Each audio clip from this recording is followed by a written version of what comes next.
Christine, and today I'm live with Darsheel, and it's lovely to welcome you all.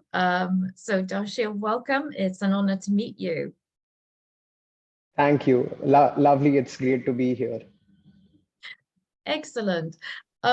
So I've got a few questions for you, and then we'll move to our audience. So what inspired you to create Fatil Kaki? Yeah. So, see, I believe we have a really different story. We are both dropouts, me and my co-founder, right? And so early on, we knew that we wanted to do something big. So the common denominator was that we wanted to do something that, that could touch a lot of lives, right? And so, we would always sort of be building one thing on another. And so the story dates back to 2017. We were just out of college. My co-founder Vineet, he had already dropped out, so he went for a couple of months and just never liked the concept of formal education. So yeah, so and both of us are really firm believers of self learning, right? Like when you are passionate about something, that is only when like you go very deep into it. So yeah, circling back to the story, so that is what happened. He dropped out, and then I reconnected with him back in 2018. And so back then we did a startup called Laika. So it was in the edtech space, and the idea was that we would build a platform which would have content from all the toppers.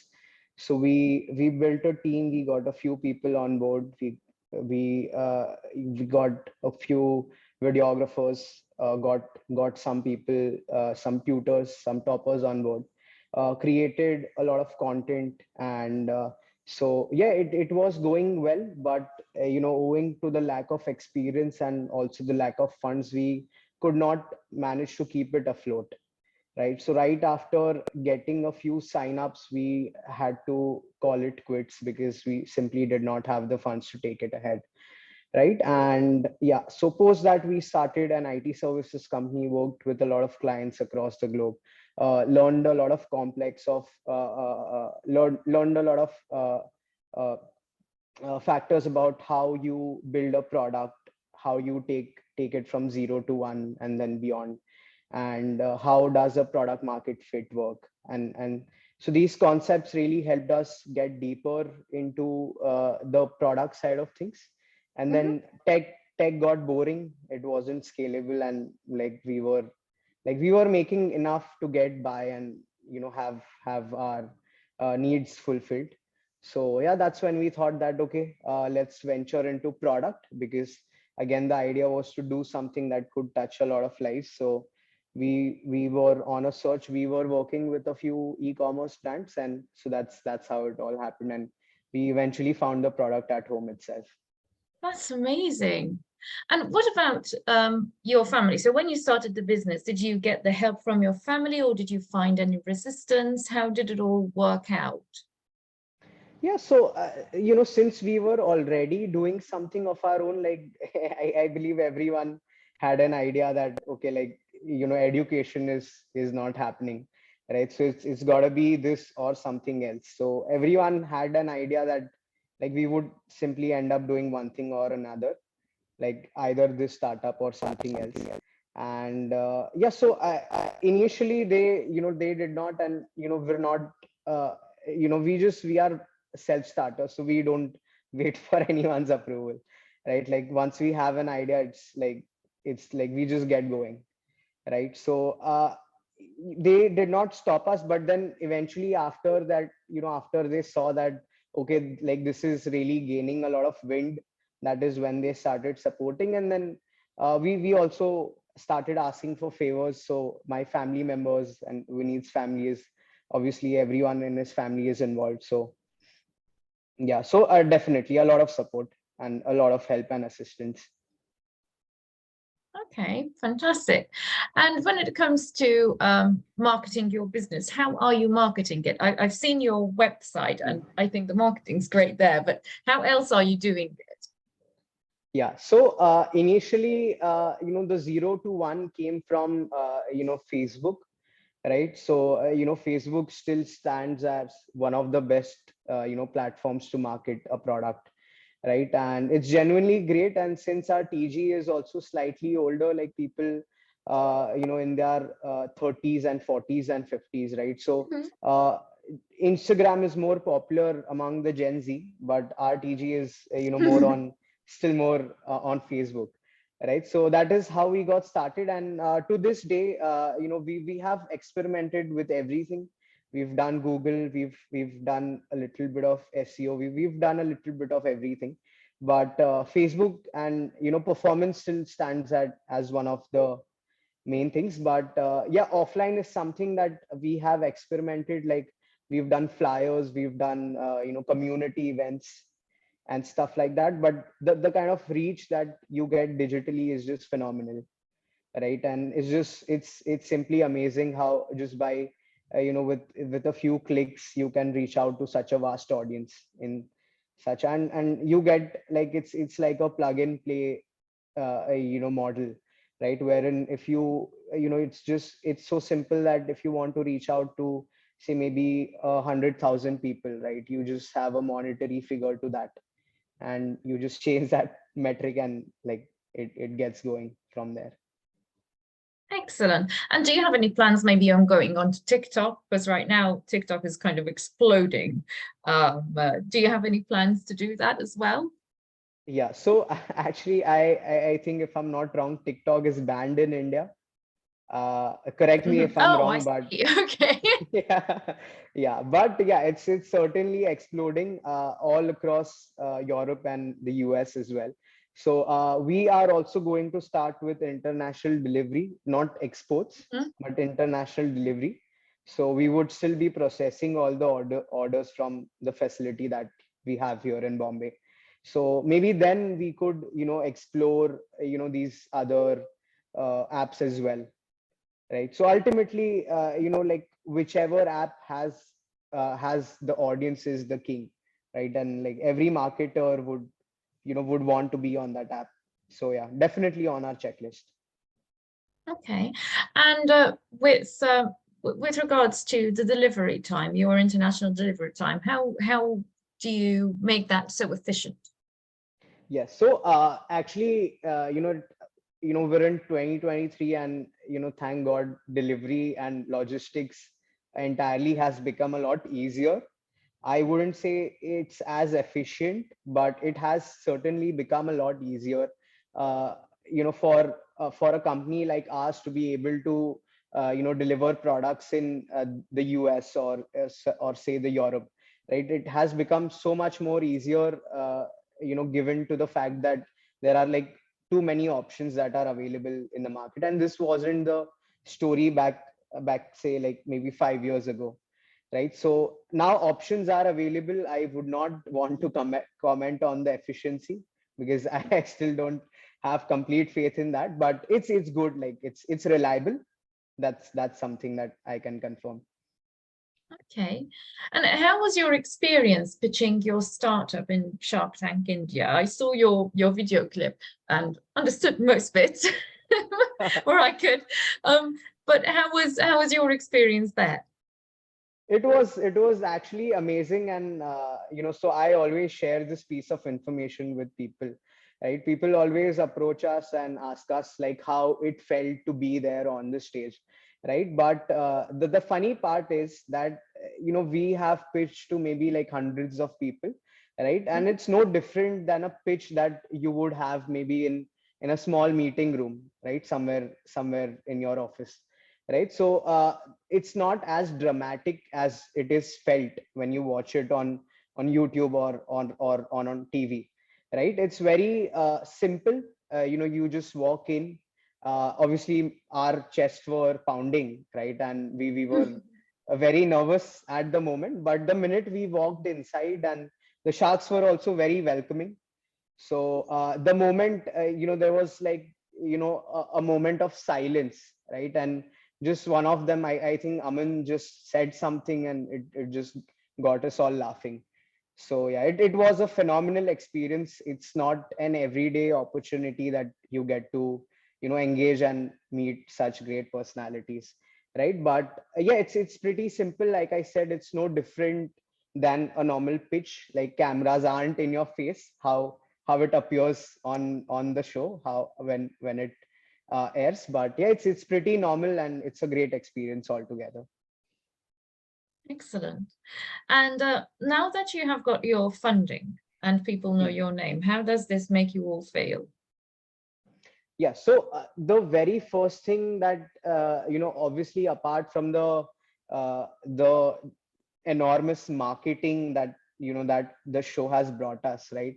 Aside from that, we are well connected with a lot of people now, so it just helped in sort of like putting our story out for the society to know, Mhm, right? And our mission and the passion that and the conviction that we hold for this project, right, for this company. So a lot of people met us. Obviously we are still like in a very early stage, right? So we still need help, and so now after the show happened, we reached out to a lot of people, a lot of people reached out to us. So on all the end, be it logistics, be it say investment, or be it marketing, be it the graphics, or be it say like like connects for our offline distribution, right, which is one of the main things for an FMCG brand like ours, right? So everything is just like a couple of messages away, right? Even if we don't have the contact of someone, we are connected to people who could then get us that contact, right? So it's just it's amazing how we were able to connect with so many great people in such a short span of time. okay, fantastic. And what about finding your first customer for your startup? How did that all happen? Yeah, yeah. So so a lot of people ask this question, and simply there's no right way to start it, right? Do a little bit of market research. Our products are still pretty popular. Like they're not like a first of a kind innovation, right? But say if you do have a product that is like first of its kind, just simply go out, make a few samples, just do a lot of sampling initially, right? Mhm, Ultimately, just reach out to the end consumer, right? And that's the feedback that you're looking for, right? And be it digital, be it offline, ultimately at the end of the day, there's a real person consuming your product, and they're going to be, some of these people are going to be repeat customers, right? So just sample a lot of products.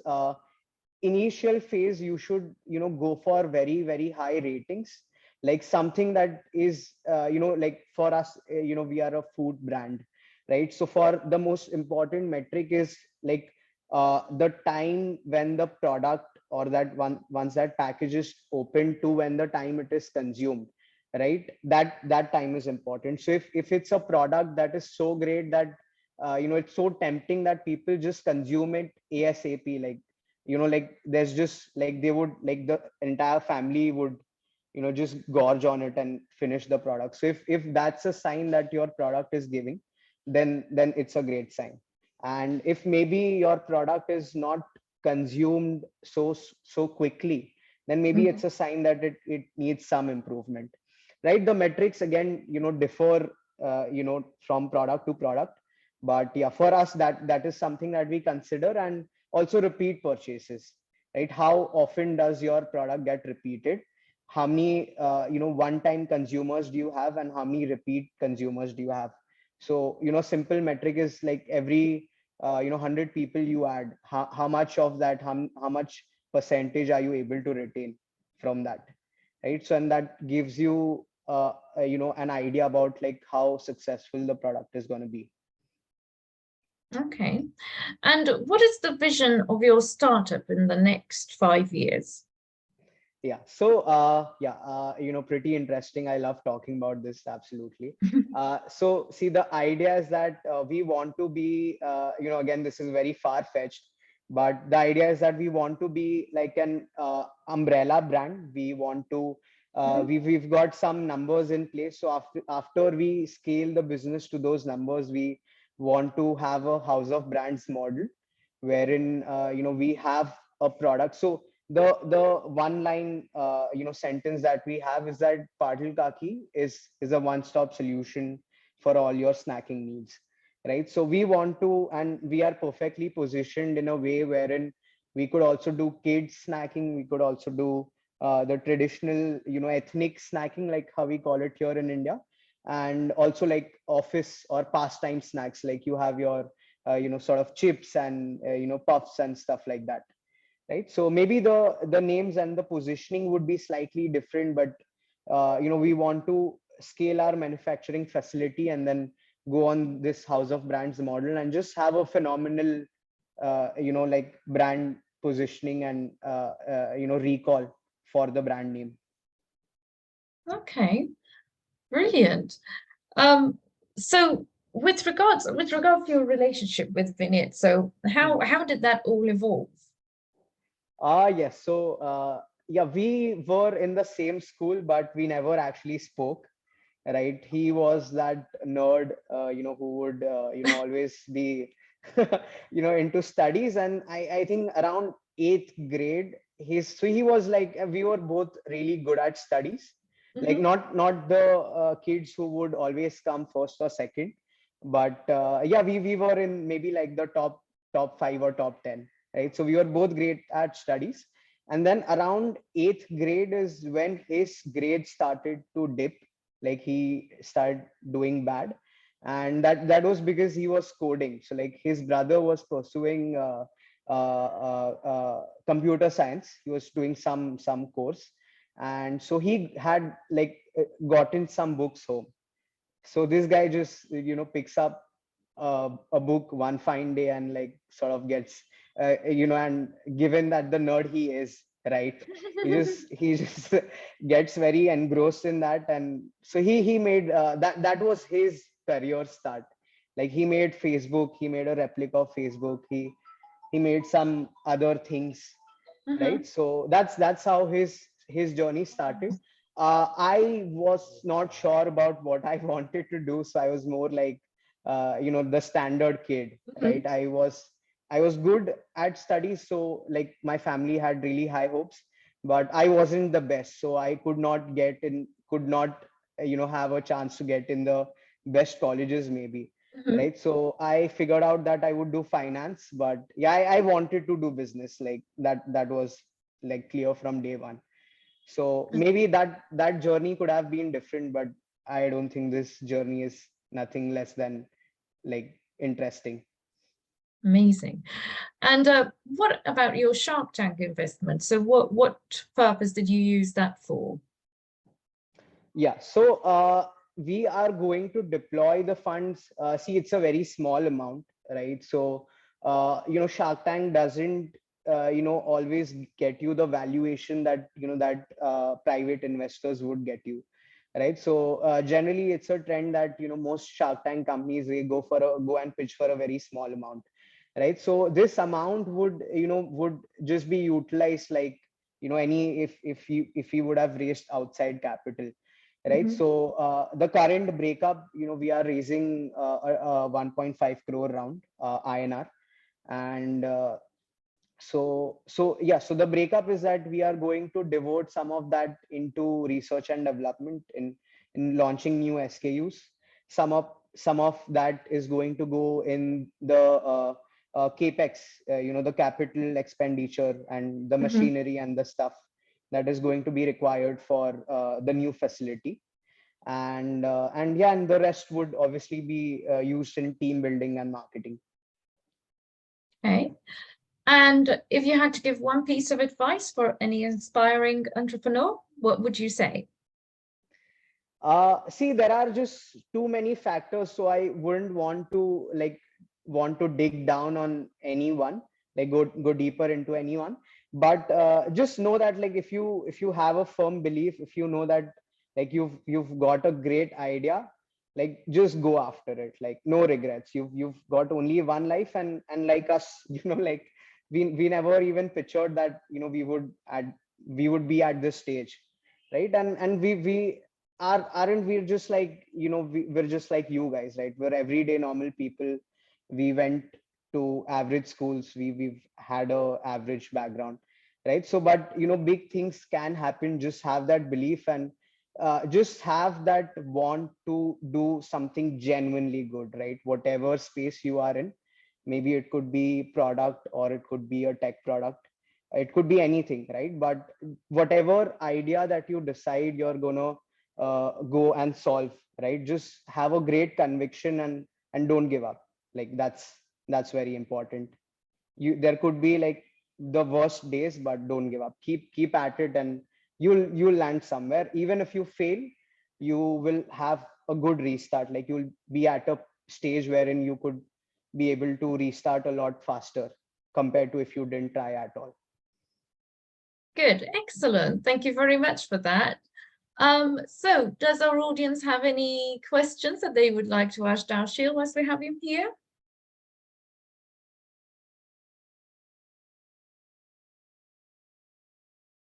Have any question? I have one question. So how did you form your first team of like 10, 15 people? How did you find them? Yeah, so the team was very lean. It was just Vineet and I, and Vineet's mom, Geeta Patil, right? So we started from a very, very small space, barely like maybe 400 square feet or so. And so she would, so for those of who you don't know the story, right, she was the one who would make these goodies at home, right? And the products, are more or less still the same, but now they are made like, a lot commercially. So we have a big space, and we've got more people.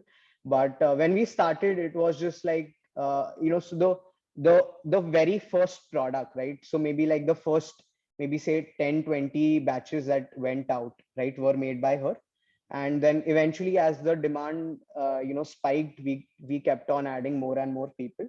And then when it got to a stage wherein we needed someone for marketing, wherein we needed someone for tech, right? So just things fall in place. At a small scale, it is really easy. Like you don't have a lot of orders, and there's not a lot of headache, right? So you have an ample amount of time to do team building.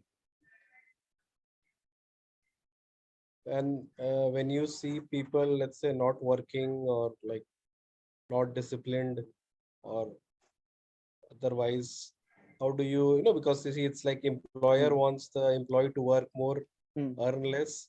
Employees want the other way around. How do you balance Hmm. this? Uh, See, so one way to do this would be to give them like proper roles and responsibilities. Like you could have a set of tasks, or like set of KPIs for them, right? And then if they deliver on those things, then they get paid whatever the company has decided.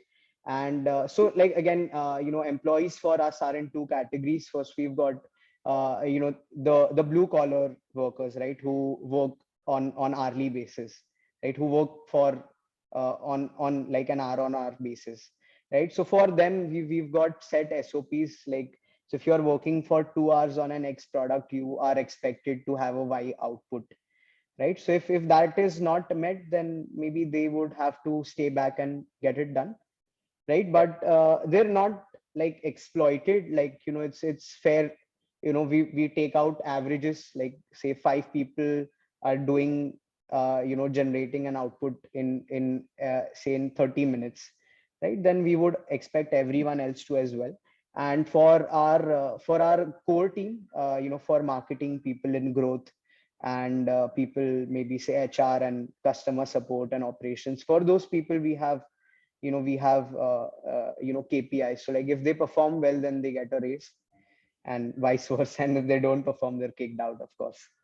it's a it's a capitalist economy. So yeah, you gotta like like we like I said, we want to give a good service, right? So if you don't feel if you don't fit the cut, then you've got to find your own way from there. Thank you. Anyone else with any question? You can type in the chat box or unmute and ask. Any other questions, guys?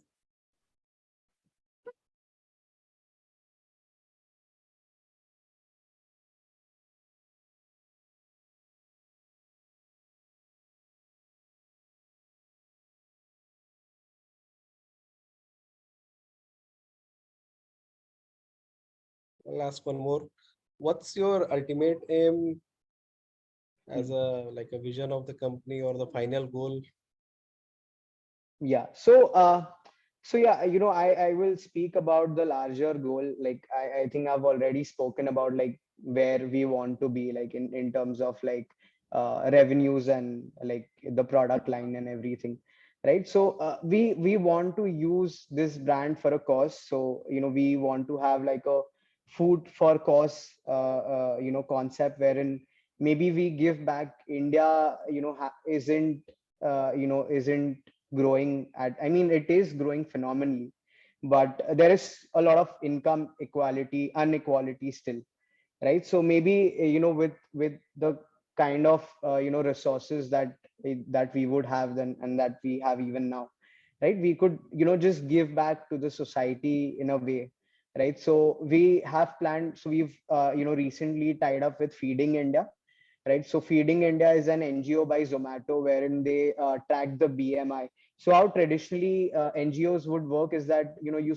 pay them an X amount, right? Like say if you pay them 1 lakh rupees and then they just buy material, buy food, or like make the food and then distribute it to those kids, right? But this is a very sort of tricky system. Like there's a lot of fraud that happens, right? So with Feeding India, you get proper invoices, you get pictures, they've got an IoT device in place that tracks the BMI of these kids, right? So Mhm. whatever schools they have taken under their umbrella, right, they're like really doing a lot of good, right? And so we also wish to have something of this sort. So for a good period of time we would still be connected to Feeding India, to that NGO.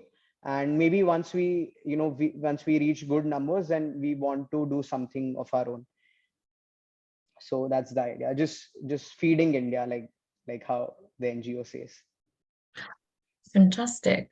So we have Swanali who has asked, what does success look like for your company?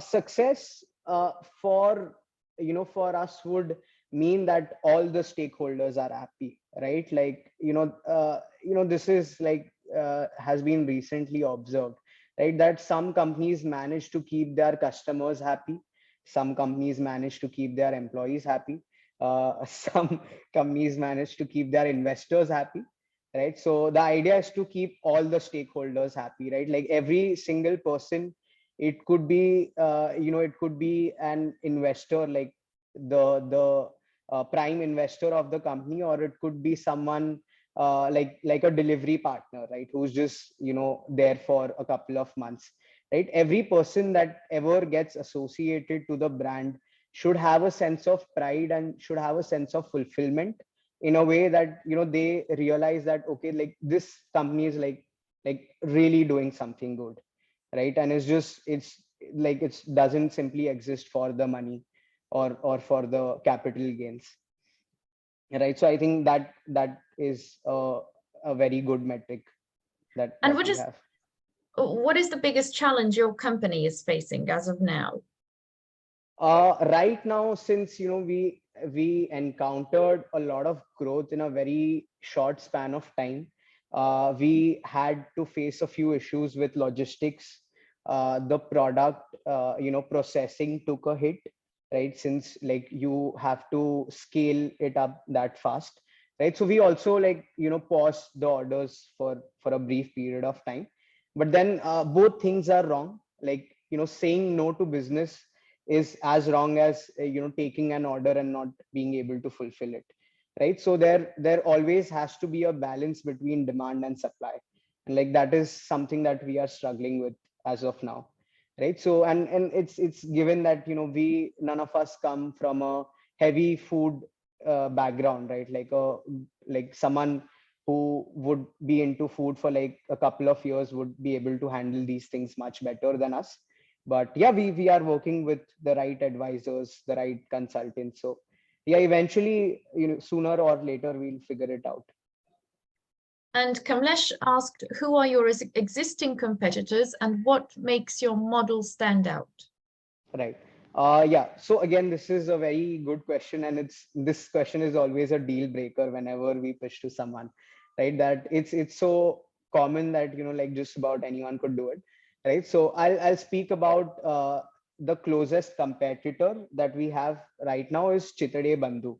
It's a Pune-based brand, and they pretty much do. I mean, they still have other products, but there is some product overlap between their brand and ours, right? So the thing with them is that they haven't really thought about food the way we think about it, right? So to give you an example, they've got this product called puran poli. It's a sweet Indian flatbread, if you don't know, right? So they have been doing it for around 40-50 years now, right? But they never, and they send out map packaged puran polis, right? So it's a special packaging technology that they use, but the end product which is delivered doesn't seem as fresh, right? And sort of, so you have to sort of cook it once or microwave it before you consume it, right? But we also did that experiment, and what we found was that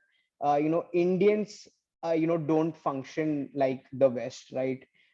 So like India has been rich with resources, with natural resources, right? So we are like, it's in our blood that we want fresh food, right? Like we don't want to like, I think like no one from an Indian household likes to consume like cold food, or like something that is stored for a period of time and then reheat and consumed, right? So yeah, so this is something that again I'm going way too deep into this, but the idea is that they haven't done a lot of experimentation. They haven't heard their consumers well. Even when it comes to product innovation, like they've been serving more or less the same products over the years, right? And with time you need to change, like it could be any industry, right? But especially like an industry like food, right? Like you need to have newer reimagined products, right? So yeah, this is something that we want to do. Like we want to appeal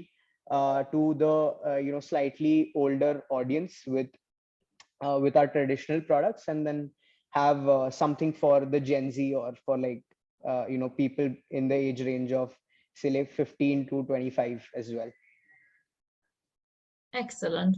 So are there any more questions before we come to a close?